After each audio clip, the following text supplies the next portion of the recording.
Hello, this is Jessica Lynn from JessicaLynnOriginal.com. Today I'm going to focus on the things that you need if you really want to get started making cards. It's not a difficult process, but there are a couple of things that you're definitely going to need to pick up first. The first thing I would do is purchase some card and envelopes. You can usually get a 50 pack of white 4 1/4 by 5 1/2 inch cardstock. You're going to need a base to build all of your cards on. Next, I would go ahead and get some Tombow permanent adhesive or glue. This is going to be what you're going to use once you cut out your images. You're going to use this to actually glue your cards together.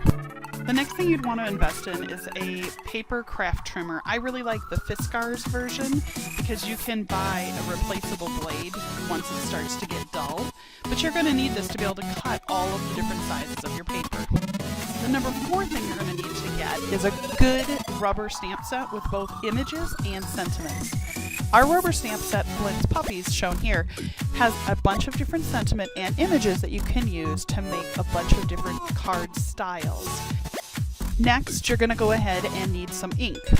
I would encourage the color block, the Archival. It's a good quality starter ink that'll get you going. Number 6, acrylic clear stamp blocks. All of the clear photopolymer stamps apply to these blocks. It's good to invest in a good trio or 4 set of sizes so you have different ones to work with. Number 7 is going to be Crayola colored pencils. Now, in the future, once you get more comfortable, you'll probably want to get some Copic markers or some watercolors, but colored pencils are a great way to start. Other things you're going to need, obviously a good place to work, some scissors, you probably have all of those. But what I would really encourage you to do is spend some time watching YouTube channels like ours. Subscribe to our channel if you like it.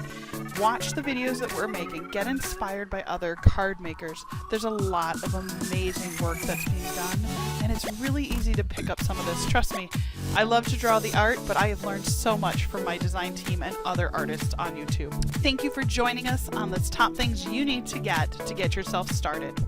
I am going to put a list below of all of the items that I talked about. You can click on those, and they're all available through Amazon, so you can order them all together. If you like what we're doing, please subscribe to my channel. I would love to have you as a subscriber. Comment below. I hope that you have a great day, and welcome to card making.